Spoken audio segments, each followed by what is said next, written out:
Good afternoon, baseball fans. How are y'all? It is Saturday, the 22nd of October, and we are about to get into our 11th episode, Shelby. 11th. I can't believe it. It's kind of like a pop-up episode. Is this a surprise episode, or is this like a real episode? Is it like a bonus episode? It's a bonus episode, yes. If we had a Patreon or an OnlyFans, like they would have had to subscribe to it in order to get this. But you know, we are kind and considerate, benevolent benefactors that are we're just gonna give this to our, I don't know, there's I think like 23 or 24 subscribers on YouTube now. So I don't know, like y'all can't tell me shit now, right? Like we are fucking big time. No, I'm just kidding. But we just want to thank all of our listeners. I am Suzy. That is Shelby over there. Shout out Ram Shirts.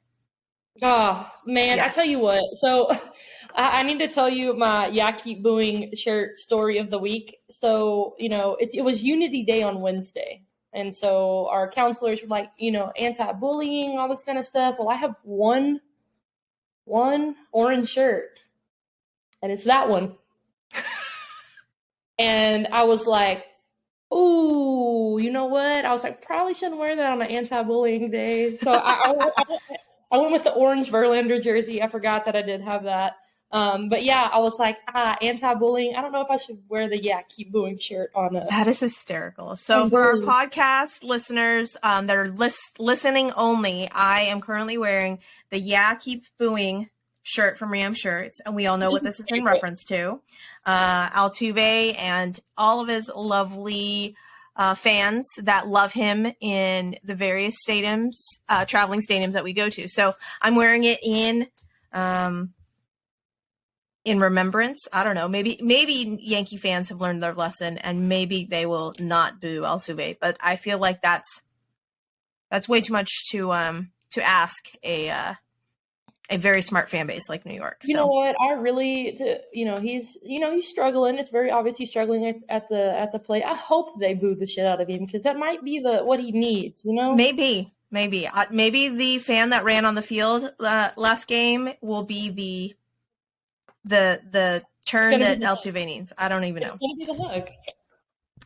Let's hope. I mean, he's been hitting the ball hard though. He's been working smokes. He's been hitting that ball hard. He's just been a little bit snake bitten, but we'll get into that. So let's recap NLCS games just real quick. I know both of us haven't really paid attention, haven't really watched, but in that series, Philly is up 2-1 now. They're still at Citizens Bank. I did watch a video that I saw on Twitter. I think that someone said that they were like a mile away from the stadium or something. They walked outside, and at like the last out of the last strike, you just hear this like eruption, and you can hear the noise from the crowd and the stadium. Well, that's magical. I freaking love that. That's awesome. I do want to talk about Game 1, the Kyle Schwarber daddy bomb. Oh my gosh! Second deck, man. He murdered that baseball. Like that. He did. That baseball. That was unbelievable. Oh yeah, Petco. What was it? The longest ball that's ever been hit there, or something? Was it the longest and the hardest? Oh, I can't remember what the exit velo was, but yeah, this is not the talking dirty portion of the episode. Sorry, y'all. That's what she said. Yeah, the longest and the hardest. Was it though? I mean, I wouldn't put it past Kyle Schwarber. I mean. We're going to stop now because that's too much. And we haven't even been drinking, Shelby. Lord have mercy. Lord. Anyways. That was a daddy hack that he took. That was impressive. But so 2-1. We got Clevenger on the mound tonight. And then I didn't see, I don't know who the guy is, a lefty that's pitching for the Phillies. Bailey Falter. I don't think he's pitched since late August, maybe beginning of September or something. I think he's been hurt, but I mean, let's be honest. It's a bullpen game for both these teams, right? Yeah. Like, we'll say Clevenger's a quote unquote starting pitcher, and I'm doing air quotes for those who aren't watching on YouTube, but let's be honest. Like, Phillies are going to hit the shit out of Clevenger, and he's going to be out in 3, I think. 3, 4. Yeah, I think the Padres will be happy if they can get 4 out of Clevenger. Yeah, no, totally agree. Totally agree. So, but yeah, I think it's a bullpen day for both teams. So, but I think these teams are way more evenly matched than, say, I don't know, the Astros and the Yankees. Yeah, no, I could see this series going 7. I mean, it is neck and neck. It is back and forth. Both teams are honestly, like, offensively, they're pretty hot right now. And so, I mean, they've been fun to watch, but I could definitely see the series going 7, for no doubt. Yeah. But so, I need the Padres kind of I don't know if I can cheer for the Padres after that terrible rap video their fans put out. So that was so cringy. I had so much secondhand embarrassment for them. So much secondhand embarrassment. But apparently there was a Phillies fan that did a stitch on TikTok with it or something. Oh, goodness. It was bad. I mean, I kind of expect it from old men that don't, I kind of expect it, right? Like, absolutely. Whose dad is this? Come get him kind of thing. Yes, but absolutely. No, this is like a young man. And I say that as a almost 40-year-old. I'm talking maybe like mid-20s. So he knows better. He knows better. It wasn't good. It wasn't good. All of the second and third hand embarrassment. Okay. All of it. So, yeah, I feel bad for the Phillies though. That second game, they had it. They took a real quick lead and then they said, "Oh, just kidding." Here, yeah, take it. JK. So, but I think it's between when they lose games, when both teams lose games, it'll be between that like 4th and 7th inning. Oh, that's when it's going to happen. Mm-hmm. I think if the Padres can get to those last few innings and get to the back end of their bullpen that they trust. Is that Martinez? Is that the one that was like a barber or something? Yeah, a couple years ago. So I think if they can get to like Martinez and then Hader, I think they're solid. And then for the Phillies, I still don't think that the Phillies have a lockdown closer. I think they kind of have a couple of guys that they trust that they just kind of mix and match, and it's just kind of closer by committee. Because I think they had been using Zach Eflin. Yes. For closing. And I think last night's game, he came in the 5th or 6th inning. And then Sir Anthony, that's a great name, Sir Anthony Dominguez, got a 6-out save. I mean, he came in 8th and 9th innings. It was his. So, I don't know what the Phillies are doing over there, but whatever they're doing, it's working. Look, this is just kind of, you can't really predict what's going to happen in that series. Like, there's no prediction. It's just kind of a nitty gritty, let's go at it and let's play baseball kind of series. So it's fun. I like it. Yep. So I still think though, I would rather, I mean, I don't really have a dog in the fight because I don't have too much of a whatever, but right. I think the scales have tipped on a couple of things. I think I want the Phillies to win. 1, because I think the Astros can beat them easier. Mm-hmm. And 2, well, I guess it's 2A and 2B. 2A, Joe Musgrove and all the shit he said about the ring and the cheating and all that stuff. No, thank you, Joe Musgrove. And then also Juan Soto. I don't think I can root for Juan Soto. I think he's a great human being. I just cannot handle him. Before we started recording, and before we get into this Astros Yankees series, you have feelings about Juan Soto being a Gold Glove finalist. Lots of feelings. He's not a Gold Glove finalist. No, it's terrible. He doesn't deserve it. He does 1,000% does not deserve it. And I'm sure that there are numbers to back me up, and I've not looked up those numbers. Oh, there is numbers to back that. Like, no, the sun ball, stop it. Like, I understand that there's shit going on, okay. But then he freaking whiffed a catch that was the catch probability on it was like 90s.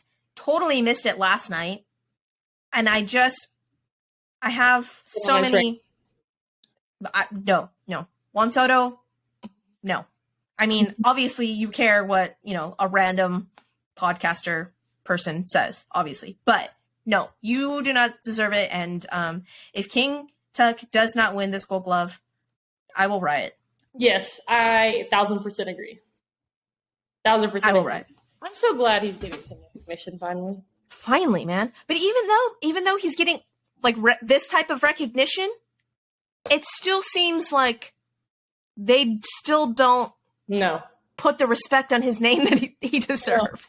No, they don't. So I'm like, all right, well, I guess. Have you seen? This is Kyle Tucker related. Did you see what the Houston Museum of Natural Science posted today? I do not. No, I did not. It is King Tut, but it says King Tut, and they've literally put Kyle Tucker's face on King Tut. It was.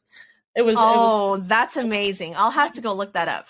I'll just send it to you. But that's awesome. I will have to look that up. Let's get into this Astros Yankee series. Let's do. I know we have lots of things to talk about. So let's get into game one. So Verlander on the bump. After a not so great previous start. Yeah. Wasn't a great start to this game either though. No, gives up the bomb. I think everybody was like, oh no, not again, but starts doing Verlander things. His curveball was disgusting. His slider was disgusting. Yeah. Yes. Harrison Bader. Also, did Harrison Bader grow up and have to be just a badass motherfucker? Because his name is Harrison Bader. You named your child Harry Bader? What is the matter with you?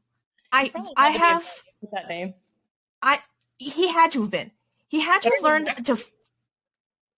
I'm sure. I'm 1,000% sure that it's like the oldest joke in the book. There has to be. But I have so many questions for his parents.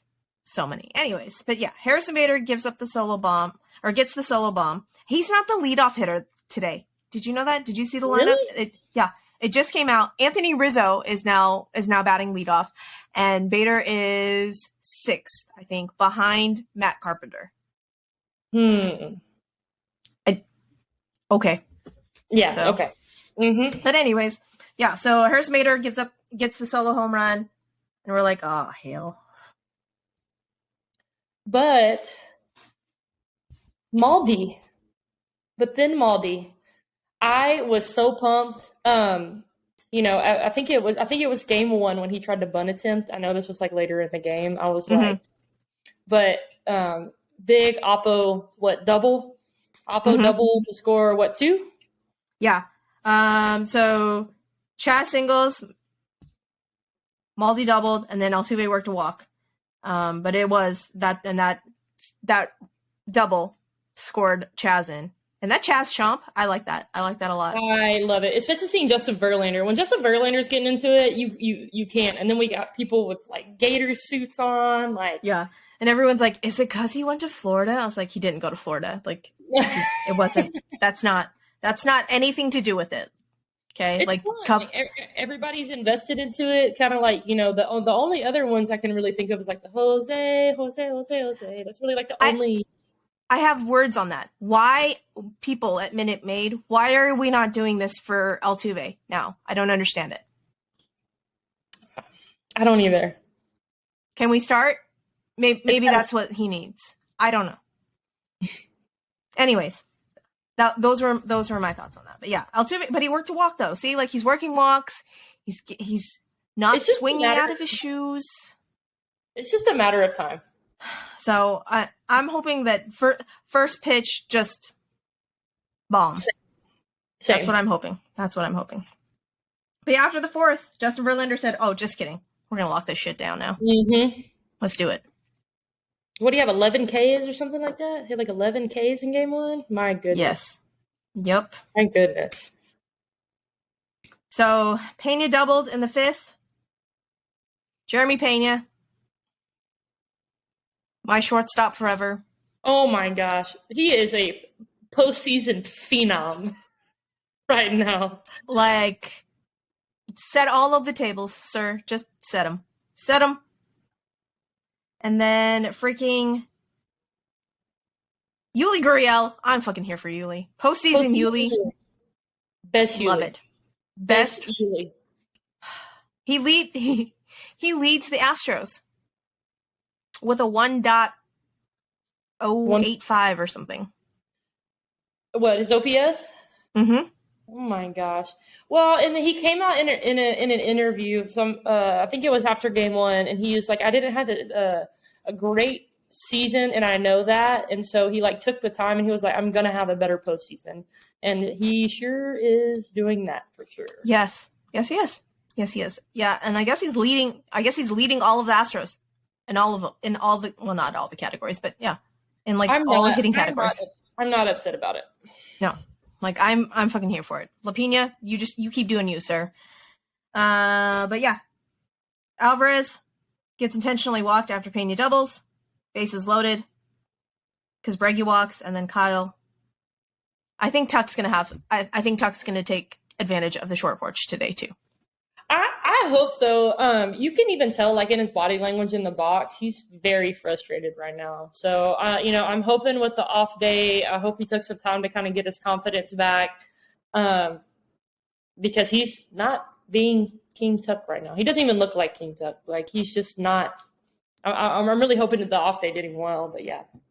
So, fingers crossed, King Tuck gets back to doing King Tuck things. And then in the bottom of the 6th, Yuli with the freaking home run. Here for it, amazing. Man. Here for it. Good God, here for it. And then Chaz with the home run. And then the TV camera quality after all the smoke was terrible. I thought my TV broke. And then I went to Twitter and realized that it did not. So thank you, Astros Twitter, for making me feel better and not having to buy a new TV. That's so funny. Yeah. And then Pena with another freaking home run in the bottom of the 7th. Tank. I'm here for it, man. I am fucking here for it. And then Montero comes in the 8th with 2 strikeouts. And then a Rizzo bomb. Mm-hmm. And then a single. And then a walk.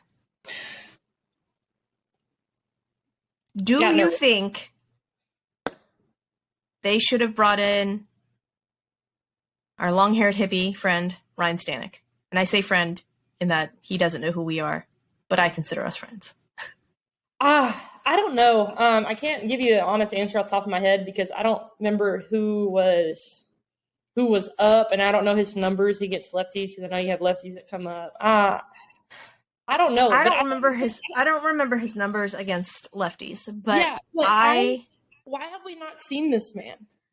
I think it's his propensities for walks. Oh yeah. I think that's it. I mean, I know kind of like a wild thing kind of thing.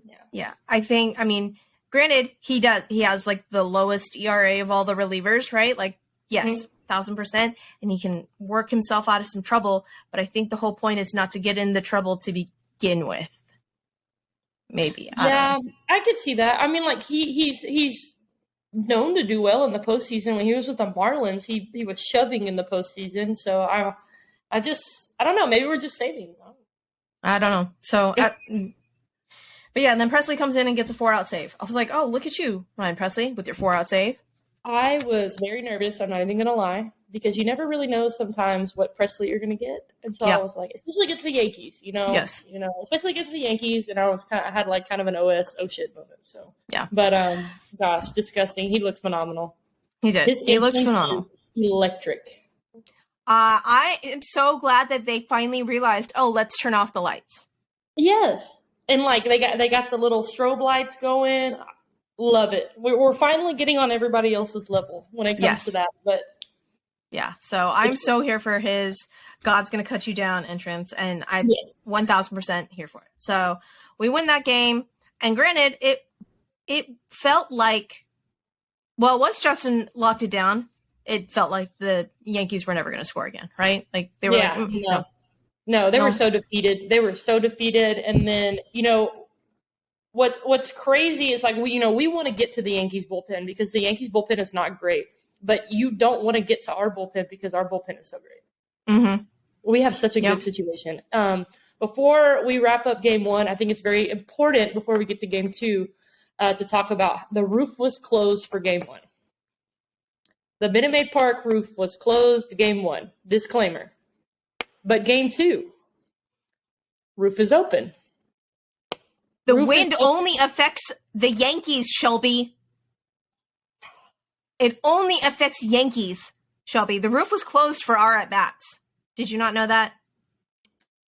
Doesn't affect us. It only affects the Yankees. So, roof open, game two. Roof open. What are your feelings? Obviously, I think you kind of expressed your feelings. But Aaron Boone, can you bitch a little more about it? Right.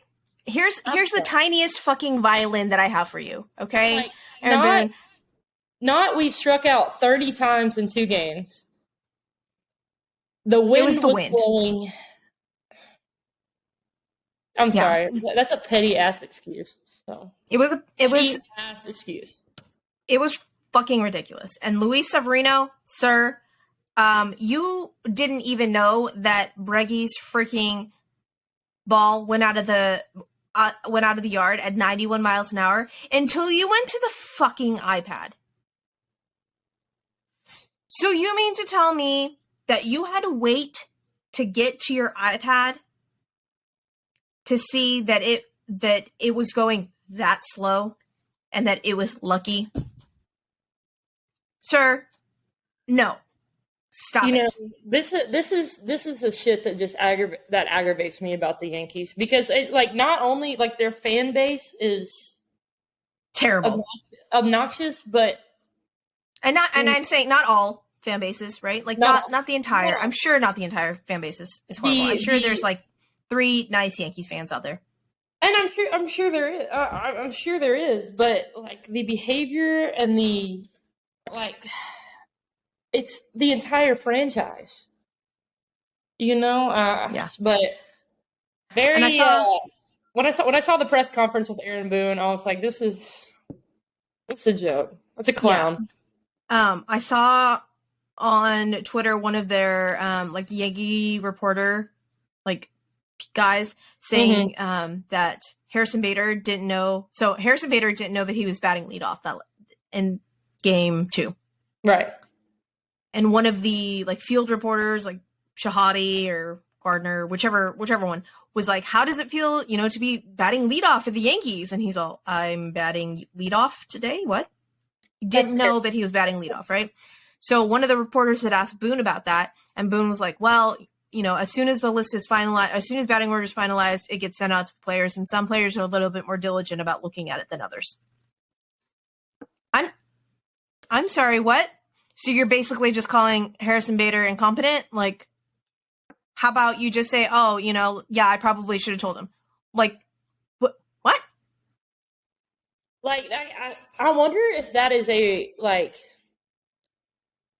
does he have? I wonder if he has good relationships with his players, because it doesn't seem like it. Yeah, that's kind of what I'm thinking, because you have they're talking about Dusty. Dusty loves being around the guys. He likes being in the clubhouse. The guys love Dusty, and Dusty, you could tell he loves this. He genuinely cares about them, right? He loves it. But I don't see that from the Yankees. The game against Cleveland, when both Severino and Clay Holmes threw Boone under the bus about why Clay Holmes didn't come in and pitch that last inning, and why they threw Clark Schmidt out there. Right. I was like, I've seen a lot of press conferences, and never have I seen someone say, "I don't know, go ask Boone." Yeah. Go ask. Yeah. Don't know. Guess he was ready, but I guess he wasn't gonna. I don't know. I don't know why. You go ask him. I'm like, oh shit. But I did think that was very interesting, and I think that has potential. Honestly, I think seeing Boone and Dusty, across the field from each other, I think that can impact the Yankees. I really think it can. I think it may be a turning point for them, because it's very obvious that their clubhouse culture is not phenomenal right now. Yeah. So I don't know. That was a little crazy. But yeah, so let's get to that game 2 for us. Game 2. Game 2. Fromber is on the mound. And he cannot field very well. PFPs for days. PFPs for days. I think Olivia looked at me with the bad air, and I think she looked at me. I literally think she said, "What the fuck?" And I was like, so bad. Same girl. I felt like, had he just held on to the ball? I mean, I fully expected him to, but like 2 errors in one play. Yeah, but you know, I'll give him all the credit though, because had that been like 2019 Fromber, he would have Fromber been done. He would have given up all the home runs, and it would have been done. Right? He comes back and what gives us 7? Did he give us 7? He gave us 7. Yeah. He gave us 7. And you could just tell he was getting better. Like he was getting that. He felt that breaking ball. He felt that curveball. And the 7th inning, I think he threw like 1 slider and 1 changeup, but the rest were all curveballs. And just all the curveballs. So, and I said this in my breakdown, my recap, but I need to know now: is he Snapdragon 1 or is he Snapdragon 2? Explain. Years ago when they still had Players Weekend, Colin McHugh and Lance McCullers were Snapdragon 1 and Snapdragon 2. So I need to know now, is Lance McCullers now Snapdragon 1 and Framber Valdez Snapdragon 2, or vice versa? Oh, I think McCullers. I think McCullers is the OG. I think we're gonna go Snapdragon 1 as McCullers. Okay, so Lance McCullers is Snapdragon 1, Framber Valdez is Snapdragon 2. We settled it. So Lance McCullers, if you hear this, I need you to confirm or deny. Not deny. Or not deny. I don't know. Just rebuttal. Support. Rebuttal. There we go. Support. Yeah. But yeah, so Fromber, let's see, bottom of the 3rd, literally all the scoring gets done in those. That's it. First 3 innings. Bottom of the 3rd, Molly gets hit by a pitch. Jeremy singles, Jordan with the force out, and then Breggy steps up and, hits a lucky ball. Gosh. That was, I knew it was about to happen because in game 1 and game 2, like the Astros they were making really good contact with the ball from the first inning. Like you could tell that, but it was bound to happen. And Breggy has looked phenomenal at the plate all year. He was super disciplined. The umpire's zone was fucking terrible. And it really wasn't a bad pitch. It was like a ball inside. Well, but that was the question though, because Sevy had gotten 2 gifts on the outside edge. Right. I mean, 2 balls off. It was terrible. It was horrible. I'm all, so if you had literally just gotten both of those, why did you not stay out there?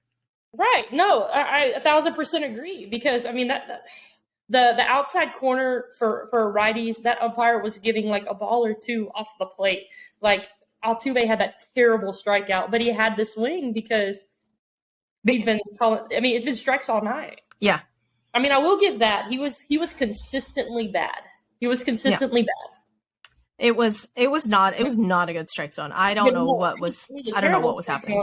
But, I definitely, like, as a hitter, I would not have been looking for an inside fastball. But Breggy was ready, and he locked and loaded and sent it to the Crawford boxes. Yep. And then we were like, okay, cool. We're going to cruise now. And then that 4th inning happened. Mm-hmm. And Fromber just handed them runs. Was like, here, I give you runs. Because literally, had that not happened, they would not have scored anything else. No, not at all. And then I think it was like a play or 2 after, there was like a little dinky ground ball. Somebody hit one like in front. It was like a swinging bunt kind of, and you wanted to field it. And I was like, oh my god. As he threw it to first. But he definitely locked it in, gave us 7. It was fun. It was phenomenal. He responded really well. Yeah. So, the rest of the game, though, was just all of the defensive plays by both teams, by both sides, to keep that score right where it was. Mm-hmm. I mean, had a couple of those defensive plays gone the other way, we would have been looking at a completely different game. Absolutely. So, I mean, in the top of the sixth, when Breggy and Pena are playing pinball over there, did you see that play? I'm like, oh, all right, we're now just playing pool now. Like, Breggy's like, here, I'm gonna just hit this to you now, Jeremy. You go get it. Send it to Yuli over there. Oh, it made me laugh. And then, that Aledmus Diaz. Where's your bat, sir? He does not look good up there. I really thought game two. I thought we were going to get Mancini. I really did. I'm very confused. Why have we not seen Trey Mancini? He's DH for this game. He is. He's good. Yeah, he's DH for this game. But I pinch hitting like David Hensley. Which I know. I want to see David Hensley. I know you're saying Ben's house. I want to see David Hensley. And I thought we were going to see him in this game because I don't know if we're going to see him in Yankee Stadium because that's a rough crowd to throw a rook out there. Yeah, right? No, I don't know. I mean, I wouldn't be surprised because his walk-off hit or whatever. I don't remember. Was it a month or two ago? Mm-hmm. About a month ago. So I don't know. I think I could see him getting like one at bat maybe at Yankee Stadium just so he can kind of have the experience. But yeah, Aledmus Diaz is. Yeah, I don't know. So Aledmus has been striking out and grounding out and all that stuff, and Mancini, I hope pulls it out. I do too. I really. You are on it. I hope Trey Mancini gets some hits with his bat. Oh, man. It's not that type of show, Shelby. It's not that type of show. Anyways, I hope Trey Mancini gets some hits today because he has. He's been swinging. He's been putting some good swings on some stuff, and they just not. It's not been there. Yeah. So he's DH today. We'll see where he what happens with his bat. With the stadium, I think Mancini. I think it's going to be an advantage for him because he did really well coming from Baltimore into a little shorter field at Minute Maid. So I think I'm excited. I think it's a really good matchup for him. I think it's going to be good. So, yep. And then seventh inning, Fromber with all of the curveballs. And then bottom of the seventh, Altuve grounded into a double play. Mm-hmm. Glaber, Torres. That was a phenomenal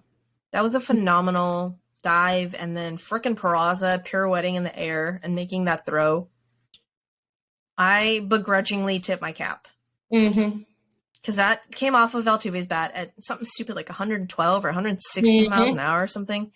So, like an inch to the right, that's what she said, would have been delightful, right? Like it would have been a hit for Altuve, and we would have gotten him out of this funk.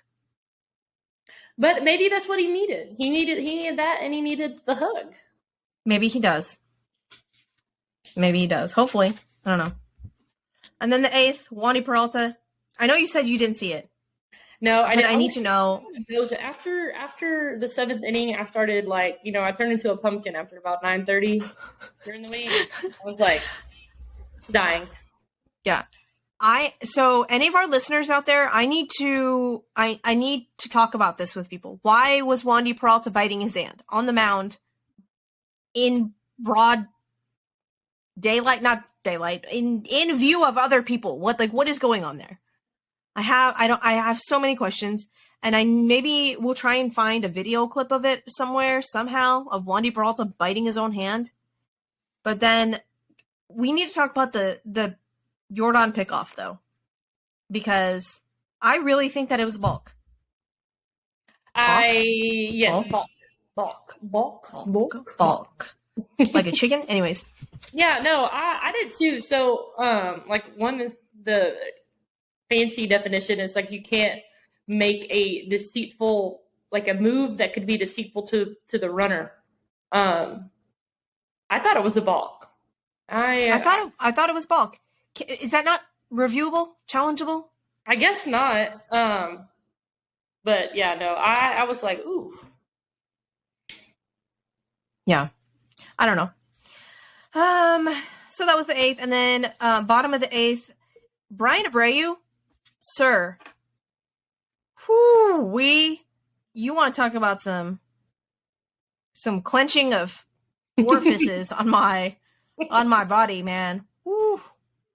That was a little nerve-wracking, not gonna lie.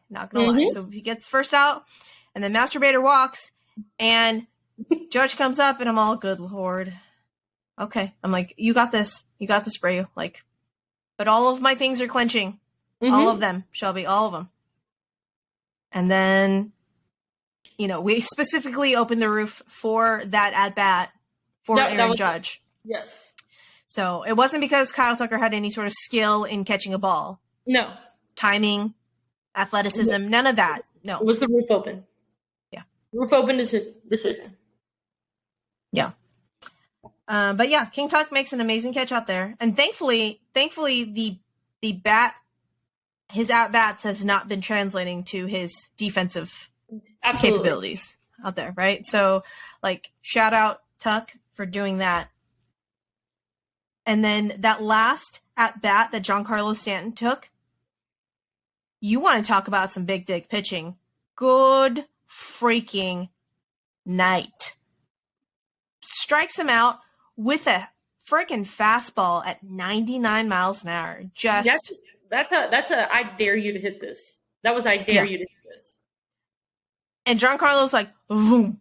I mean, just looked at it. Just didn't, and he knew right away. Like, he's like, okay, tip my cap, and I'm gonna just walk out, because it was amazing.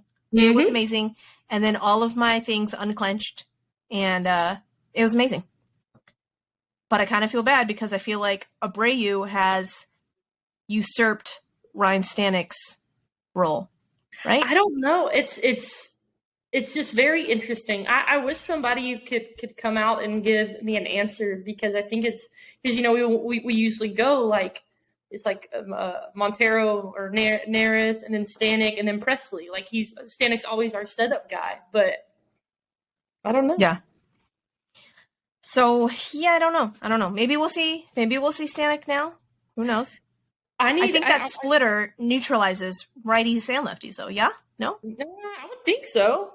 I would think so. When you're seeing 100 and you're seeing a split, then yikes, that's a pretty tough little mix. But yeah. So I don't know.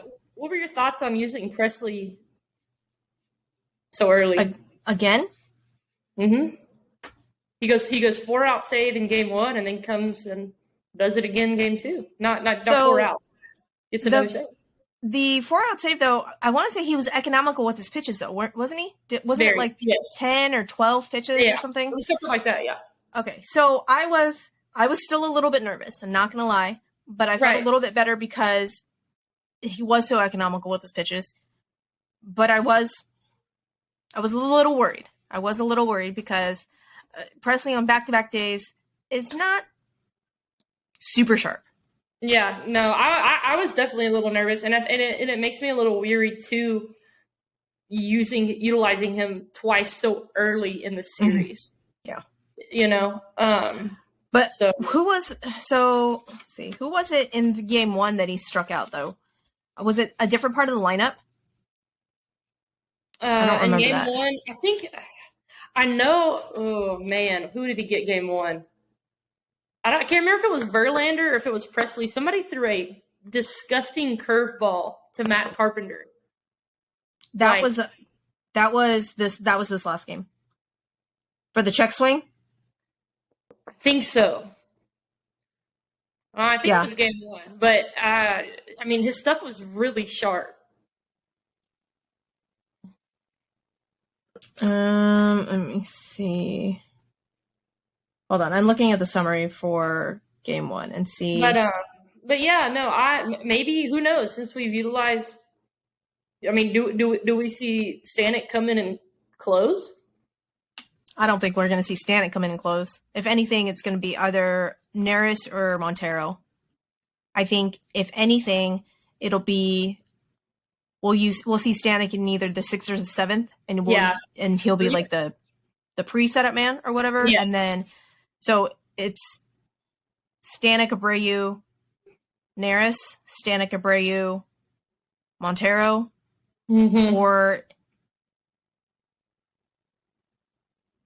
or hell, they may throw Abreu in that closer role. Yeah, I don't know. I think he's closed out a couple of games, hasn't he? There's so many options. Okay, so the first game Ryan saw, it was Carpenter was the first of the 4. So it was Carpenter, Harrison Bader, IKF, and Trevino. Jose Trevino. And then this game was, because I know he walked Donaldson. Let me see.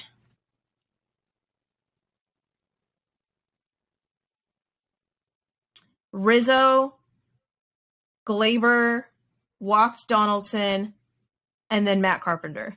So I wonder if, because it was like a different part of the lineup, right, that saw him. I mean, besides Carpenter, and I honestly right now I don't think they're afraid of Carpenter. I think earlier in the season they would have definitely been afraid of Carpenter. Yeah. But I think right now, him coming off that injury and him still not getting, I mean, essentially these are his like rehab at bats. Like, he hasn't seen enough. So I think right now they're just like, if it happens, it happens. But I mean, at this point, we're undefeated in the postseason, right? Let's get into game 3. We got Javi on the bump versus Garrett Cole at Yankee Stadium. Yeah. I think if we lose any of the games, I think this will be the game that we lose. I do too. It's going to be really interesting facing Cole because, Cole's been his, whatever $1 million self his 2 postseason starts. But I think if anybody can break his little postseason streak right now, I think it is the Astros. So I think it's going to be good. I think it's going to be interesting. I think Javi's a good matchup for the Yankees. He's got some filthy stuff when he's on. But yeah, no, I totally agree. I think if we do drop one, this is the one. I think it'll be that game. So of course, I don't want that to happen. No. I'm hoping that Altuve goes out there and hits first pitch, sends one over the wall, and I really hope Jordan makes Garrett Cole his bitch. His son? Yes. I mean, because it's happened in the past, so I'm really hoping that it happens again. Absolutely, agreed. So if we can get to Garrett Cole early and knock him out,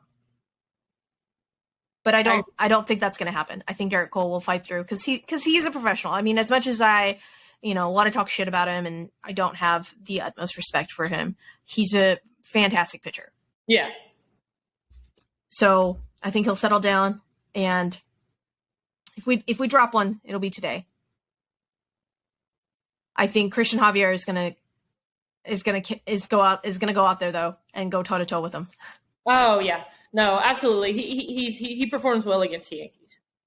So I mean, obviously he performs well, and then we have McCullers game 4, which I think Snapdragon 1 is going to perform fantastically. He's going to go out there and just throw 93 curveballs, and Yankee hitters will still not be able to catch up to it and be like, oh, just kidding, it's a curveball. I know it's a curveball. I still can't hit a curveball. Cool. So so game time is 4:07 today. First pitch. This pod we are gonna end shortly, and then I will start editing it. So hopefully it goes out before game time, and if not, go Stros, and we'll talk about game 3 and 4 at some point. So Woo, bonus episode. Bonus episode. Again, we are benevolent benefactors, and we just are giving you this bonus episode, y'all. So, but we really want to thank all of our listeners and fans. I say fans, listeners, friends, subscribers, all of that fun stuff. If you like us, please share us with any of your friends, families, people that you even don't like and want to, have them listen to this. Give us all of the reviews, all of the stars, but only really good reviews because I'm very sensitive. So very sensitive. Find us on all of the social medias, Twitter, Instagram, Facebook, YouTube, Bourbon and B-Ball. I am Suzy. That is Shelby. Her Twitter handle will be under the things. All of our links will be in the show notes. And have a great day. Go Stros!